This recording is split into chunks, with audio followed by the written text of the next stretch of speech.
हाय मेरे प्यारे बच्चों, कैसे हैं?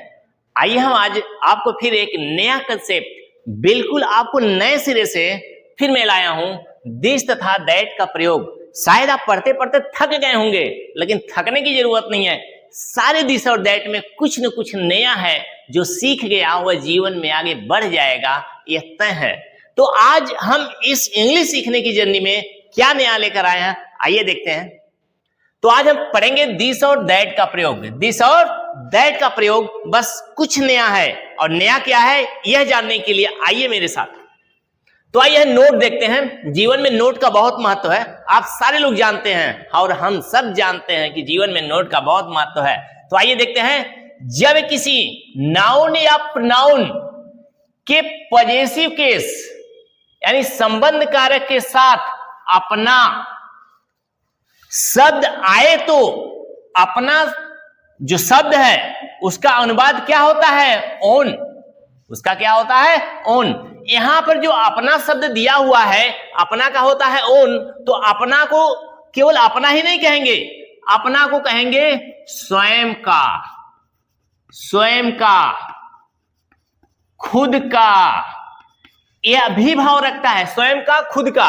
यानी अपना का जो अर्थ होता है स्वयं का, खुद का भी अर्थ होता है। तो जिसकी अंग्रेजी होती है ओन। तो आइए हम आगे बढ़ते हैं, जो हमारा मेन कंसेप्ट है उस पर डिस्कस करते हैं। तो आज का हमारा पहला वाक्य है जो कि यह मेरा मकान है। आप ऐसे वाक्यों को आप पढ़ चुके हैं, ऐसे वाक्यों को आप नहीं पढ़े हैं। तो ऐसे वाक्यों को समझाने के लिए इन वाक्यों का सहारा लिया गया है, जिससे कि आपको कंसेप्ट क्लियर हो सके। तो आइए देखते हैं पहला वाक्य, यह मेरा मकान है। तो पहले आप क्या रखेंगे? सब्जेक्ट रखेंगे। क्या रखेंगे? सब्जेक्ट। तो यह की अंग्रेजी क्या होती है? दिस। उसके बाद वर्ब रखेंगे। वर्ब क्या है यहां पर? है की अंग्रेजी क्या होती है? इज। दिस इज मेरा मकान। क्या बचा है? मेरा मकान। तो मेरा की अंग्रेजी आप सारे लोग जानते हैं, माई। और मकान की अंग्रेजी होती है हाउस। तो आपके सामने क्या बनकर आया? This is my house. तो एक बात और क्लियर कर देना चाहता हूं, यहां पे दिस और दैट के साथ मैं एक कंसेप्ट को क्लियर करने जा रहा हूं, लेकिन दिस और दैट के अलावा भी ओन का प्रयोग होता है, इजीली होता है, कोई दिक्कत नहीं है। अब यहां पे दिस दैट के साथ केवल इज ही नहीं आता है, वाज भी आएगा। यानी पास्ट टेंस में जाएंगे तो वाज लगेगा, फ्यूचर में जाएंगे तो विल बी का प्रयोग करेंगे। अब देखिए यहां पे जो हमने लिखा है पॉजेसिव केस। पॉजेसिव केस का मतलब यहां पर अधिकारक का भाव तो है ही, लेकिन जो पॉजेसिव केस है, पॉजेसिव केस का मतलब पॉजेसिव एडजेक्टिव होता है।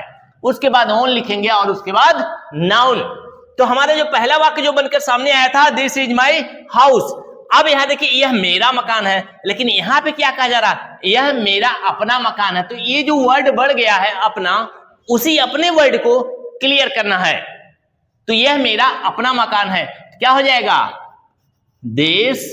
बिल्कुल यहां पे जो लिखा गया वही चीज लिखना, बस यह वर्ड यानी अपना शब्द की जो अंग्रेजी है वो हमें इंक्रीज कर देनी, यानी बढ़ा देनी है। दिस इज मेरा अपना मकान। क्या बचा? मेरा अपना मकान। तो इसी को लिख देना है, माई ओन हाउस। तो अंग्रेजी क्या बनकर आई हमारे सामने? This is my own house. तो ओन वर्ड जो है आपको अलग से जोड़ देना है। बस इसी को प्रैक्टिस कराने के लिए यह वीडियो बनाई जा रही है, जिससे आप घर पे देखें और नए नए वाक्यों को प्रैक्टिस में लाएं, जिससे कि अंग्रेजी के क्षेत्र में आप आगे बढ़ सकें। तो आइए दूसरा वाक्य देखते हैं, वह तुम्हारा घर है।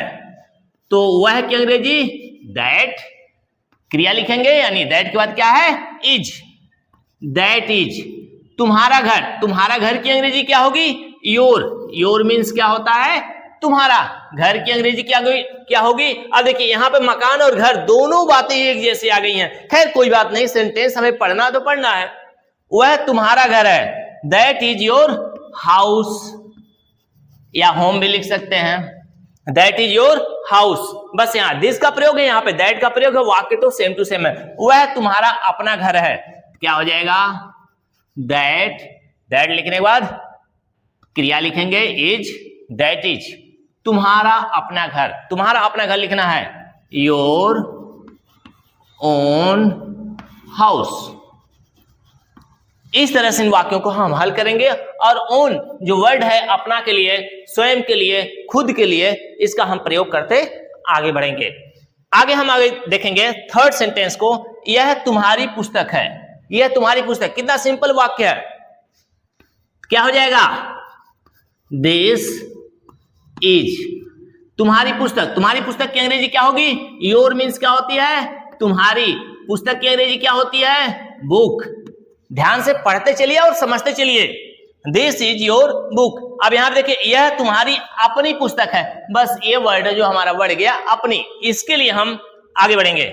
यह तुम्हारी अपनी पुस्तक है तो क्या हो जाएगा? दिस इज तुम्हारी अपनी पुस्तक। तो योर मीन्स क्या होता है? तुम्हारी। ओन मीन्स अपनी, और बुक का क्या हो जाएगा? पुस्तक। क्या बना? This is your own book. अब हम नेक्स्ट सेंटेंस की तरफ बढ़ेंगे। वह राम की घड़ी है। अब ध्यान से देखिए, वह राम की घड़ी है। थोड़ा सेंटेंस पेचीदा आ गया, लेकिन घबराने की जरूरत नहीं है, माइंड लगाइए, माइंड। वह राम की घड़ी है, क्या हो जाएगा? दैट। अब यहां पे वर्ब है यानी क्रिया है, तो दैट इज राम की घड़ी। तो राम की घड़ी की अंग्रेजी जो आप पहले बनाते रहे हो, जैसे जिन नियमों पे यस लगा के, अपॉस्ट्रोफी यस लगाकर, उसी तरह बनाएंगे। That is Ram's watch. That is Ram's watch. That is Ram's watch, यानी वह राम की घड़ी है। अब यहां देखिए, वह राम की अपनी घड़ी है। यहां पे अपनी जो शब्द है वो बढ़ गया है, तो उसको देखा जाए कैसे बनता है। आइए, वह राम की अपनी घड़ी है। That is. अब राम की अपनी घड़ी, जिस तरह ये वाक्य हल किए हैं उसी तरह इसको भी करना है, यानी कोई अलग से टेंशन लेने की जरूरत नहीं है। वह राम की अपनी घड़ी है, तो राम की अपनी घड़ी को लिखना है, तो राम्स लिख दिया। अपनी के लिए ओन, और घड़ी के लिए आप जानते ही हैं watch. That is Ram's own watch.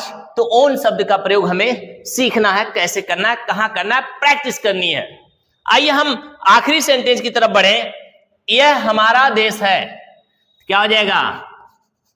देश इज हमारा देश। हमारा देश का मतलब our country. Our country, this is our country.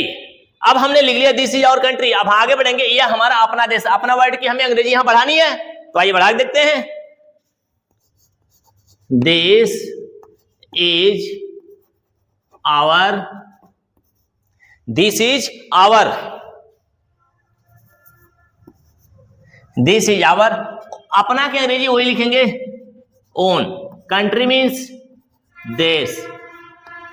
This is our own country. और इस तरह से हमने सभी वाक्यों को हल कर लिया। तो हमारा जो इस वीडियो को बनाने का उद्देश्य था कि छोटी छोटी चीजें जो लाइफ में आती हैं और हम अक्सर मिस्टेक कर देते हैं, समझ नहीं पाते हैं, ओन का मतलब क्या होता है। ओन का मतलब यही होता है, अपना होता है, स्वयं का होता है, खुद का होता है, ऐसे सेंस को रखता है, ऐसे भाव को रखता है। तो हमें इसे इजीली ऐसे छोटे छोटे वाक्यों को लेकर प्रैक्टिस कर लेंगे तो लाइफ में कभी प्रॉब्लम नहीं होगी, और कहीं भी किसी भी सेंटेंस में आवेगा हम लोग इजीली हल कर लेंगे। तो आइए, मैं आपके लिए भी कुछ कार्य रखा हूं यहाँ पे, होमवर्क, जो कि आपको भी घर पे खाली नहीं रहना है। आपको भी थोड़ा प्रैक्टिस करनी है, माइंड लगानी है, और खाली तो बहुत रहते हो। और वीडियो तो पढ़ाई का है, कोई देखना तो चाहता नहीं है, फिर भी एक प्रयास है, शायद आप देखें। तो आइए देखते हैं। यह डब्ल्यू के रूप में 5 वाक्य मैंने आपके लिए दे रखा है कि यह जो वाक्य 5 मैंने दिया है, यह सब इस सेंस पर आधारित है। इस सेंस का मतलब इजी सेंस पर है, और यह आपको स्वयं क्रिएट करना है। तो आइए एक वाक्य को देख लें। यह मेरी समस्या है। आहा, यह मेरी समस्या है। तो इसको क्या करेंगे? जब यह तो मेरी समस्या है, यह मेरी समस्या है, दिस इज माई प्रॉब्लम।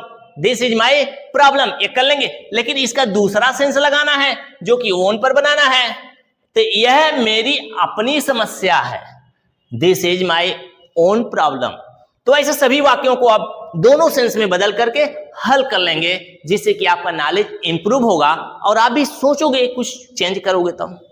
तो मेरे प्यारे बच्चों, बहुत बिल्कुल इजी तरीके से मैं आपको समझाने की कोशिश किया हूं कि जिससे कि आप समझ सकें और इंग्लिश की जो जर्नी है जो कि बहुत टफ नहीं होती है, आप थोड़ा सा प्रयास करो तो आप कर जाओगे। तो इस तरह से मेरे प्यारे बच्चों आज की क्लास समाप्त होती है। फिर मिलेंगे आपसे नेक्स्ट वीडियो में। तब तक आप खुश रहिए, व्यस्त रहिए, मस्त रहिए।